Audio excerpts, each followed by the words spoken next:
In this video, we will explore the features and functionality of TransLution EazyTouch.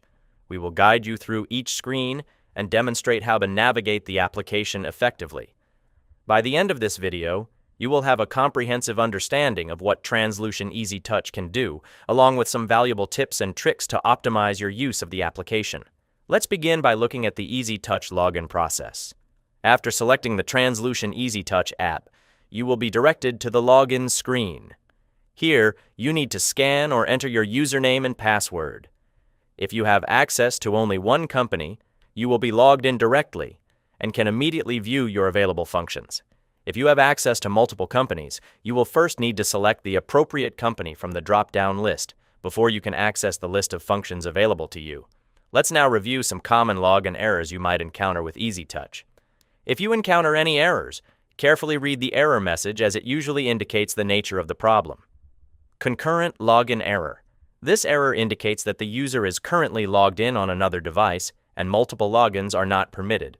The user must log off from the other device or PC before attempting to log in again. Username error. This error may occur if the user has either mistyped their username or does not have access to TransLution. If the user was previously able to log in, double-check for any typos in the username. Password error. This error indicates that the password entered is incorrect. Verify and re-enter the correct password to resolve this issue. License expiry warning.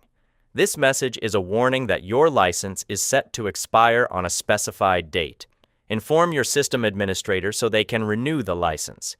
This warning does not prevent you from logging in and using the application, so you can click OK to proceed. In this section, we will explore the EazyTouch workflows and function areas. Once you have logged in, you will see all the workflows and function areas you have been granted access to.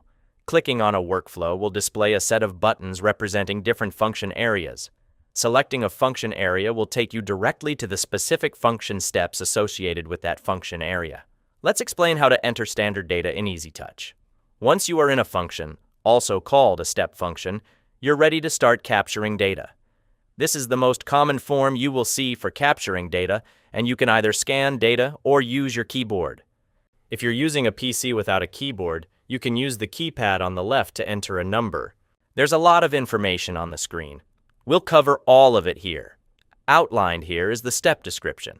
This is what tells you what you need to capture.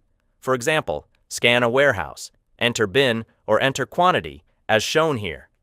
Next, we have the suggestion. This is more specific information about what to scan, instead of just scan bin. The suggestion gives you 2 to 3 bins that are recommended based on the purchase order or stock code you scanned earlier. The suggestion is often very useful, so take the time to look at what it says.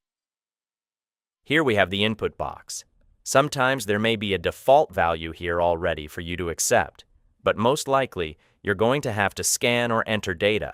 If you click OK without entering any data in the input box, you'll be warned to enter something before clicking on OK.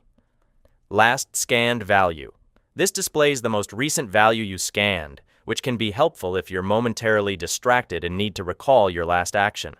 OK button. This button submits the data you've entered or scanned. Skip button. Depending on your process, this button may be configured to skip to a specific step, return to the previous step, or close the function area. Back button.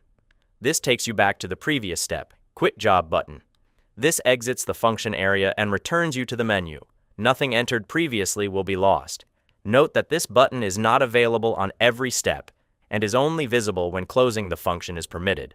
Now let's take a look at some other data entry types that TransLution handles. In some cases, you may need to enter a date, such as an expiry date, rather than scanning a barcode or entering text or numbers.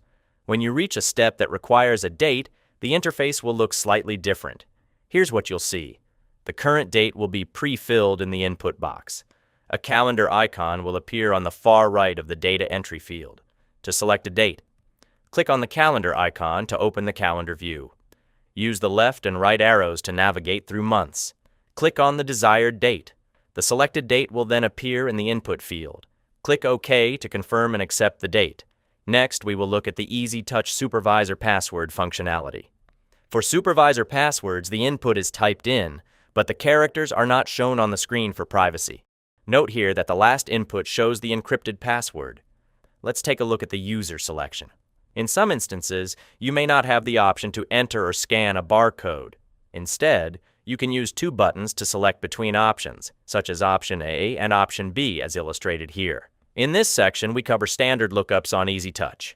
Another method for entering data involves selecting from a list of items.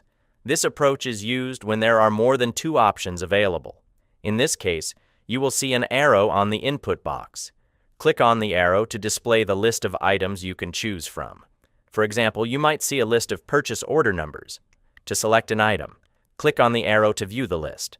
Choose the item you need and click OK to confirm your selection.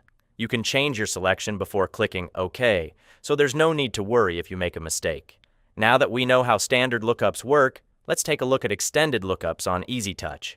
In some cases, a simple list may not suffice, and TransLution can display a full screen of detailed information.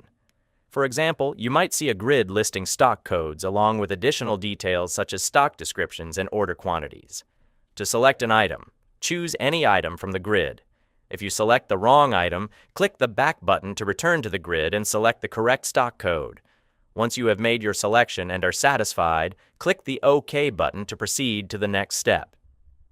Let's take a look at the grids on EazyTouch. Some functions in TransLution are designed not for data entry, but for selection from a grid. You will see a grid that occupies the entire screen. TransLution supports various grid types, including TL, Selector Grid. This type displays all information on a single screen without separating it into header and detail sections. Additionally, grids can be configured to highlight different statuses using line colors, which helps alert staff to potential issues or items needing attention. Buttons can also be configured on the grid to perform specific actions. For instance, in the example shown, there are buttons for selecting all items and for editing data. The general grid differs slightly from what we've seen before, as it includes both a header and a detail section on the screen, as illustrated here. Select a line in the header section to view the detailed information displayed in the bottom section of the screen. As with other grids, this view also includes buttons for performing specific actions. Now let's take a look at progress grids on EazyTouch. The progress grid provides an overview of what has already been scanned for a job. It is particularly useful when picking a sales order or receiving a purchase order, as it allows you to see which rows have already been processed. Unlike the TL selector in general grid views, the progress grid is read-only. This means you can view data but cannot make any edits, as it is intended to display historical information. Another feature available is the query option, which can be customized to fit the specific needs of your business. Clicking on the query option will open this window. You will be provided with information specific to your site about the types of barcodes you can scan to retrieve information. In this example, scanning or entering the stock code of an item and clicking OK will display a list with additional details related to that stock code. TransLution EazyTouch has two banners that are configurable for your business. The ones you see here are the top banner and the lower banner. The top banner allows for text to be configured for your site and can be gray, green, or red. The bottom banner is always blue. And while in this example it shows the device name, it can be configured to show important information relevant to your site. Now let's take a look at some information that is useful for TransLution Support. If you are asked which version or build you are using, this is how you can get that information. Click on the About button to see the important information, such as the scanner, name, the company, the database, and the TransLution version and build of EazyTouch you are using. On this screen, the following information is displayed. The device name is shown here. The logged-in user is shown here. The function area name here. The TransLution ID is this number that appears here. This number is very useful for support, as this is the TransLution job number that we search the database to troubleshoot issues. And lastly, let's take a look at how EazyTouch displays error messages. TransLution can be configured to show full-screen errors like this. This is bold and difficult to miss in a busy environment. Other messages are shown in a message box, giving full information on what the issue relates to. We hope this has been useful, and thank you for your time.